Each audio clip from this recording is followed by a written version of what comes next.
How to Read Poetry Like a Professor by Thomas C. Foster. Interlude. What the heck is it? It would seem reasonable that if we want to talk about reading a literary form, we should define the object of study, don't you think? After all, how hard can it be? Poems have been around for thousands of years in one form or another, and virtually everyone who has ever written or seemingly read a poem has had a go at defining it. So, just tell us what a poem is already. You know, we're not going to get anywhere if you insist on being rational.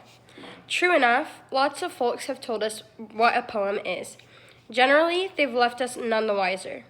Here are some candidates for the Hall of Fame in the unhelpful definition category. Robert Frost. A poem is a momentary stay against confusion.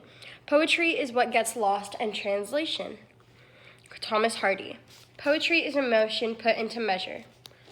Percy Bysshe Shelley. Poetry is the record of the best and happiest moments of the happiest and best minds. Samuel Taylor Coleridge.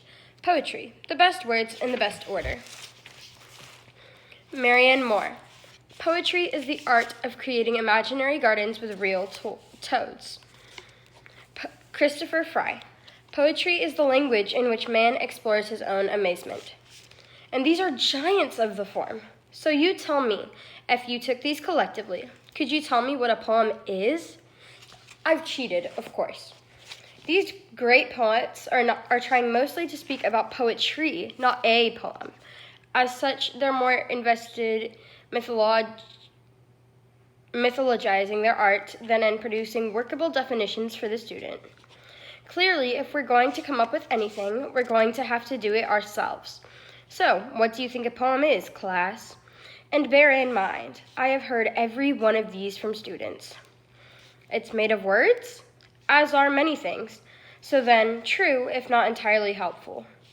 It's written in lines, except when it's not. Again, some truth in there. It rhymes. Again, except when it doesn't, and in some eras, but not others. What about rhythm? Yes, what about it? Frequently true. Then again, it follows its own rules. Now you might be getting somewhere. The language is colorful, flowery, and sometimes hard to understand. There's a little number about a red wheelbarrow that I'd like to show you. Poems are much easier to talk about than to define. The difficulty isn't so much the observable features, lines with definite breaks, rhythm and meter, special forms and rules, a bent for figurative language, as the exception.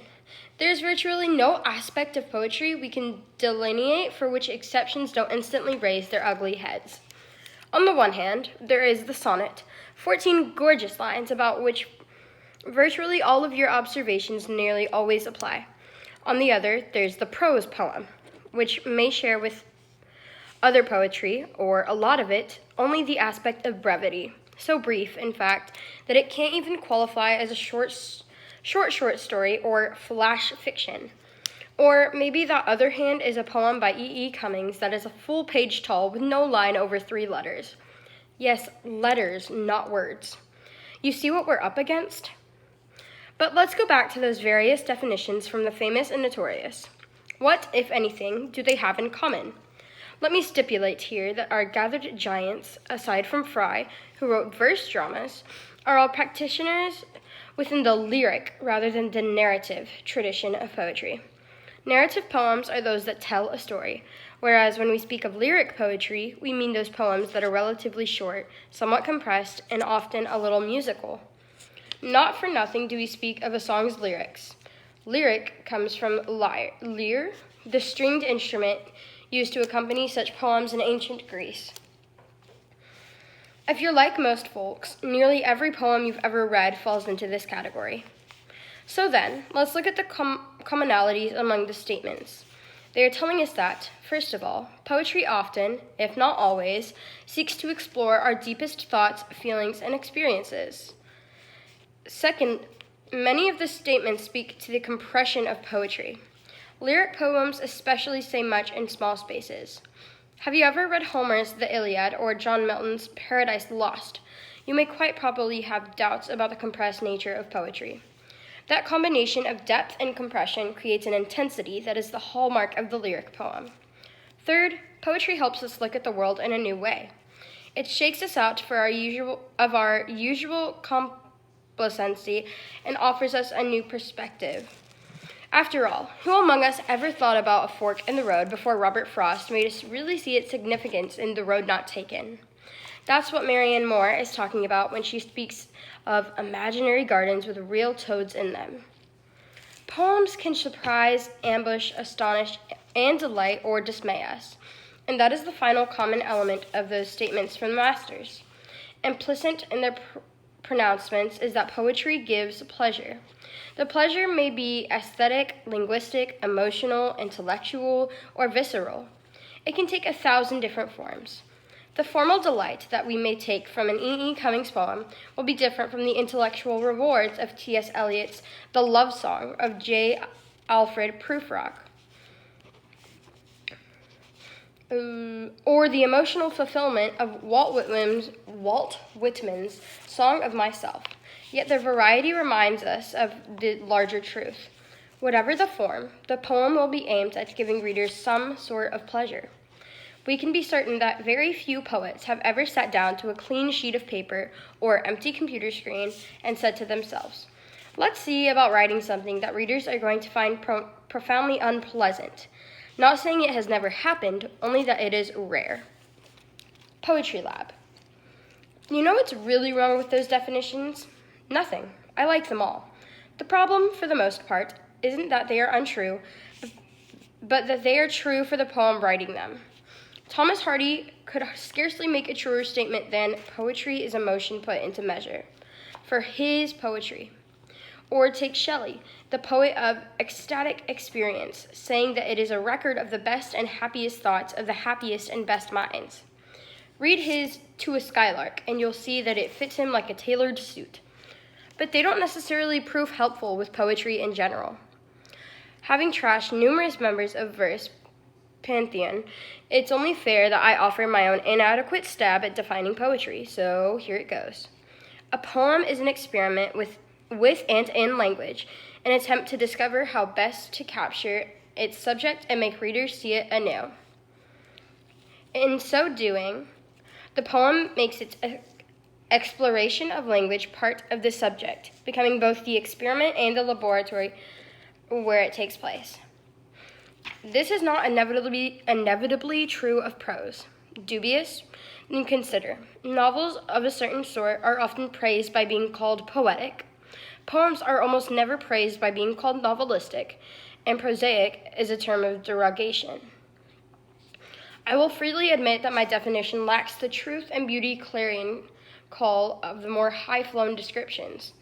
If, however, we understand that the writing of a poem as a sort of exploration where the artifact produced is both the record of that exploration and the act of exploring, then we begin to understand that writing a poem is a struggle with, in, and through language.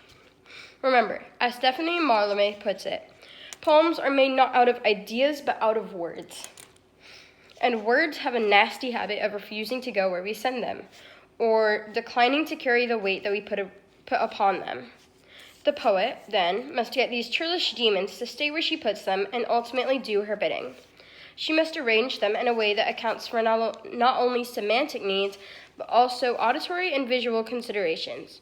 Who cares what you have to say if you're saying it is ugly or inept, while avoiding unwanted secondary meanings and unintended double entendres?